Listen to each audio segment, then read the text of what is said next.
ಒಂದು ಒಳ್ಳೆಯ ಬಾಂಧವ್ಯ ಸಂಪರ್ಕವನ್ನ ಹಲವಾರು ವರ್ಷಗಳಿಂದ ಅವರ ತಂದೆಯ ಕಾಲದಿಂದ ಇವತ್ತಿನವರೆಗೆ ನಿರಂತರವಾಗಿ ನಿಮ್ಮ ಜೊತೆಯಲ್ಲಿ ನಿಮ್ಮ ಒಡ್ನಾಡಿಯಾಗಿ ಕ್ಷೇತ್ರದ ಅಭಿವೃದ್ಧಿಯ ವಿಚಾರವಾಗಿ ಅವರದೇ ಆದಂತ ಒಂದು ಚಿಂತನೆಯನ್ನ ಇಟ್ಕೊಂಡು ಚುನಾವಣೆಯಲ್ಲಿ ಗೆಲುವು ಸೋಲು ಅಂತಕ್ಕಂಥದ್ದು ಸಮಚಿತವಾಗಿ ತಗೊಂಡ್ಕೊಂಡು ಹೋಗ್ತಕ್ಕಂಥದ್ದು ಅಷ್ಟೇ ಅಲ್ಲ, ನಿಮ್ಮೆಲ್ಲರ ಜೊತೆ ಲವಲವಿಕೆಯಿಂದ ಈ ಕ್ಷೇತ್ರದ ಸರ್ವತೋಮುಖ ಅಭಿವೃದ್ಧಿಗೆ ಮುಂದಿನ ದಿನಗಳಲ್ಲಿ ನಾನು ಕೈ ಜೋಡಿಸಿ ಕೆಲಸ ಮಾಡಬೇಕು ಅಂತಕ್ಕಂಥ ದೃಢ ಸಂಕಲ್ಪವನ್ನು ತೊಟ್ಟಿರ್ತಕ್ಕಂಥ ಈ ತಾನೇ ನಿಮ್ಮೆಲ್ಲರನ್ನು ಕುರಿತು ಮಾತನಾಡುವಂತ ದೊಡ್ಡಗೌಡರು ನರಿಗಳವರೇ, ಇವತ್ತು ಇಲ್ಲಿ ಸೇರಿರುವಂತ ಎಲ್ಲ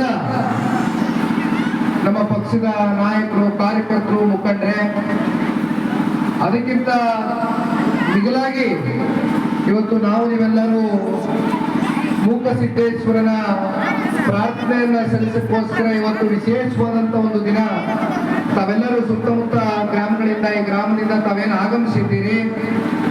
ಇವತ್ತು ನಿಮ್ಮ ಭೇಟಿ ಅತ್ಯಂತ ಅನಿರೀಕ್ಷಿತವಾದಂತ ಭೇಟಿ. ನನಗೆ ಇವತ್ತು ಅತಿವೃಷ್ಟಿಯ ಹಿನ್ನೆಲೆಯಲ್ಲಿ ನಾನೇನು ಭೇಟಿ ಕೊಡ್ತಾ ಇದ್ದೇನೆ, ಕಲಬುರಗಿ ಜಿಲ್ಲೆಗೆ, ನಾಳೆ ಬೀದರ್ ಜಿಲ್ಲೆಗೆ ಹೋಗ್ತಾ ಇದ್ದೇನೆ. ಗಾಡಿನಲ್ಲಿ ಬರ್ತಾ ದೊಡ್ಡಗೌಡರು ಇವತ್ತು ಬಹಳ ವಿಶೇಷವಾದಂತ ದಿನ, ಮೂಕಸಿದ್ದೇಶ್ವರನ ದೇವಾಲಯಕ್ಕೆ ಹೋಗಿ ನಾವೆಲ್ಲರೂ ಕೂಡ ಒಂದು ಪ್ರಾರ್ಥನೆಯನ್ನ ಮಾಡಿ ನಮ್ಮ ಕಲಬುರಗಿ ಜಿಲ್ಲೆಯ ರೈತರು ಈ ವರ್ಷ 3 ಬೆಳೆಯನ್ನ ಹಾಕಿದ್ರು. 3 ಬೆಳೆ ಕೂಡ ಅತಿವೃಷ್ಟಿ ಅನಾವೃಷ್ಟಿಯಿಂದ ಇವತ್ತು ಸಂಪೂರ್ಣವಾಗಿ ಹಾನಿಯಾಗಿರ್ತಕ್ಕಂಥದ್ದು. ಹಾನಿಯಾದಂತ ಕೃಷಿ ಪ್ರದೇಶಗಳಿಗೆ, ಜಮೀನುಗಳಿಗೆ, ಹೊಲಗದ್ದೆಗಳಿಗೆ ಈಗ ತಾನೇ ನಾವು ಬರ್ತಾ ಅಫ್ಜಲ್ಪುರನು ಕೂಡ ದಾಟ್ಕೊಂಡು ಬಂದಿದ್ದೇವೆ.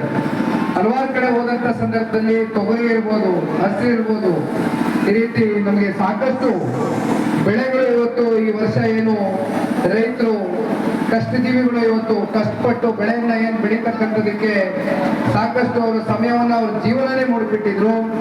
ಆದ್ರೆ ಕಳೆದ ತಿಂಗಳು ಆಗಸ್ಟ್ ತಿಂಗಳಲ್ಲಿ ಇವತ್ತು ವರ್ಣನ ಒಂದು ಆರ್ಭಟಕ್ಕೆ ಬಹಳ ದೊಡ್ಡ ಮಟ್ಟದಲ್ಲಿ ಹಾನಿ ಏನು ಉಂಟಾಗಿದೆ. ಈ ಹಿನ್ನೆಲೆಯಲ್ಲಿ ಇವತ್ತು ವಿಶೇಷವಾಗಿ ನಮ್ಮ ಕಲ್ಯಾಣ ಕರ್ನಾಟಕದ ಭಾಗಕ್ಕೆ ಬಂದಿರತಕ್ಕಂಥದ್ದು ಸರ್ಕಾರಗಳು ಇವತ್ತು ಯಾವುದೇ ರೀತಿ ರೈತರ ಪರವಾಗಿ ಸ್ಪಂದನೆಯನ್ನ ಕೊಡದೇ ಇರ್ತಕ್ಕಂಥ ನಿಟ್ಟಿನಲ್ಲಿ ಇವತ್ತು ಸರ್ಕಾರದ ಕಿವಿಯನ್ನ ಇರ್ತಕ್ಕಂಥ ಕೆಲಸ ಮಾಡಬೇಕು. ಒಟ್ಟಾರೆಯಾಗಿ ನಮ್ಮ ರೈತರಿಗೆ ಪ್ರತಿ ಎಕರೆಗೂ 25,000 ಪರಿಹಾರವನ್ನ ಕೊಡಿಸ್ತಕ್ಕಂಥದಕ್ಕೆ ನಾಳೆ ದಿನ ಪತ್ರಿಕಾಗೋಷ್ಠಿಯನ್ನು ಕೂಡ ಕಲಬುರಗಿ ಜಿಲ್ಲೆಯ ಕೇಂದ್ರ ತಾಲೂಕಿನಲ್ಲಿ ಇವತ್ತೇನು ಹಮ್ಮಿಕೊಂಡಿದ್ದೇನೆ. ಹಾಗಾಗಿ ದಯಮಾಡಿ ಯಾರು ಕೂಡ ದುಡ್ಡಿರ್ತಕ್ಕಂಥದ್ದು ಬೇಡ. ದೊಡ್ಡಗೌಡರು ಹೇಳಿದಂಗೆ ಬೆಳಗ್ಗೆ ನಾನು APMC ಯಾರ್ಡ್ ಹೋಗಿದ್ದು. ಆ APMC ಯಾರ್ಡ್ ನಲ್ಲಿ ಬಹಳ ಜನ ರೈತರ ಜೊತೆ ಸಂವಾದವನ್ನ ಮಾಡಿದ್ದೇನೆ. ರೈತರ ಸಂಕಷ್ಟವನ್ನ ಅರ್ಥಕೊಂಡಿದ್ದೇವೆ. ನಮ್ಮ ಪಕ್ಷ ಇರ್ತಕ್ಕಂಥದ್ದೇ ರೈತರ ಪರವಾಗಿ ಧ್ವನಿಯಾಗಿ ಕೆಲಸ ಮಾಡ್ತಾ ಬಂದಿದೆ. ನಮ್ಮ ಕೊನೆಯ ಉಸಿರವರೆಗೂ ರೈತರನ್ನ ಕಾಪಾಡತಕ್ಕಂಥ ಕೆಲಸ ಜನತಾದಳ ಪಕ್ಷದ ಕಡೆಯಿಂದ ವಿಶೇಷವಾಗಿ ಸನ್ಮಾನ್ಯ ದೇವೇಗೌಡರು ಸಾಹೇಬರು, ಸನ್ಮಾನ್ಯ ಕುಮಾರಣ್ಣ ಅವರು, ಬೆಳಗ್ಗೆ ಕುಮಾರಣ್ಣ ಅವರು ಏನು ದೂರವಾಣಿ ಮೂಲಕ ನಾನು ಮೈಕನ್ನ ಹಿಡಿದು ರೈತರಿಗೆ ಒಂದು ಆತ್ಮವಿಶ್ವಾಸವನ್ನು ತುಂಬಿಸ್ತಕ್ಕಂಥ ಕೆಲಸವನ್ನು ಮಾಡಿದ್ದೇವೆ.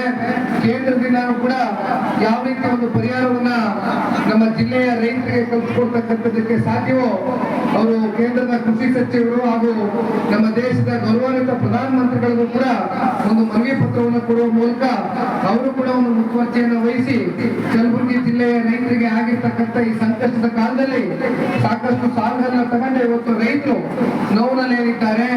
ಈ ಸಂಕಷ್ಟದಿಂದ ಪಾರು ಮಾಡತಕ್ಕಂಥದಕ್ಕೆ ಸನ್ಮಾನ್ಯ ಕುಮಾರಣ್ಣ ಅವರು ಕೂಡ ಒಂದು ದಿಟ್ಟವಾದಂತ ಒಂದು ಹೆಜ್ಜೆಯನ್ನ ಇಟ್ಟಿದ್ದಾರೆ ಅಂತಕ್ಕಂಥದ್ದು ಈ ಸಂದರ್ಭದಲ್ಲಿ ಹೇಳ್ತಾ, ಮತ್ತೆ ಇಲ್ಲಿ ಸೇರಿರುವಂತ ಎಲ್ಲ ಊರಿನ ಗ್ರಾಮಸ್ಥರು, ಹಿರಿಯಕರು, ಹಿರಿಜೀವಿಗಳು, ಯುವ ಸಮುದಾಯದ ನನ್ನ ಅಣ್ಣ ತಮ್ಮಂದ್ರು, ಅಕ್ಕ ತಂಗಿಯರು, ತಾಯಂದ್ರು ಕೂಡ ಬಹಳ ಜನ ನಾನು ನೋಡ್ತಾ ಇದ್ದೆ. ಬಹಳ ಜನ ಸೇರಿದ್ದೇನೆ ಇವತ್ತು. ಒಟ್ಟಾರೆಯಾಗಿ ಒಂದು ಆ ಭಗವಂತನಲ್ಲಿ ನಾವೆಲ್ಲರೂ ಕೂಡ ಪ್ರಾರ್ಥನೆ ಮಾಡಬೇಕಾಗಿರ್ತಕ್ಕಂಥದ್ದು ರೈತ ಉಳಿಬೇಕು. ರೈತ ಈ ದೇಶದ ಬೆನ್ನೆಲುಬು. ಯಾವ್ದಾದ್ರು ರಾಜ್ಯ ಅಥವಾ ದೇಶ ಪ್ರಗತಿಯ ಗತಿಗೆ ಹೋಗ್ಬೇಕು ಅಂತಕ್ಕಂಥದ್ದಾದ್ರೆ ರೈತರು ಮೊದಲು ಅವ್ರನ್ನ ನಾವು ಯಾವ ರೀತಿ ಕಾಣ್ತೇವೆ, ಯಾವ ರೀತಿ ಅವ್ರಿಗೆ ಸಂಕಷ್ಟದ ದಿನಗಳಲ್ಲಿ ನಾವು ಅವರ ಜೊತೆಯಲ್ಲಿ ನಿಲ್ತೇವೆ ಅಂತಕ್ಕಂಥದ್ದು ಬಹಳ ಮುಖ್ಯ. ಹಾಗಾಗಿ ಇವತ್ತು ಏನು ಬಂದು ನಿಂತಿದ್ದೇವೆ. ಮತ್ತೊಮ್ಮೆ ಮೂಕಸಿದ್ದೇಶ್ವರ ದೇವಸ್ಥಾನಕ್ಕೆ ಭೇಟಿಯನ್ನು ಕೊಟ್ಟಿದ್ದೇನೆ, ಪ್ರಾರ್ಥನೆಯನ್ನು ಸಲ್ಲಿಸಿದ್ದೇನೆ. ನಿಮ್ಮೆಲ್ಲರಿಗೂ ಕೂಡ ಇಡೀ ಜಿಲ್ಲೆಯ ಹಾಗೂ ಹಳ್ಳಿಯ ಜನಕ್ಕೆ, ರೈತಾಪಿ ವರ್ಗಕ್ಕೆ, ಹೆಣ್ಮಕ್ಳಿಗೆ, ಯುವಕರಿಗೆ, ಹಿರಿಯರಿಗೆ ಎಲ್ಲರಿಗೂ ಆ ಭಗವಂತ ಒಳಿತನ್ನ ಮಾಡಲಿ ಅಂತಕ್ಕಂಥ ಈ ಸಂದರ್ಭದಲ್ಲಿ ಮತ್ತೆ ನಾನು ನಿಮ್ಮ ಎಲ್ಲರ ಪರವಾಗಿ ಪ್ರಾರ್ಥನೆ ಸಲ್ಲಿಸುತ್ತಾ ನನ್ನ ಈ ಮಾತಿಗೆ ವಿರಾಮವನ್ನು ಕೊಡ್ತೇನೆ.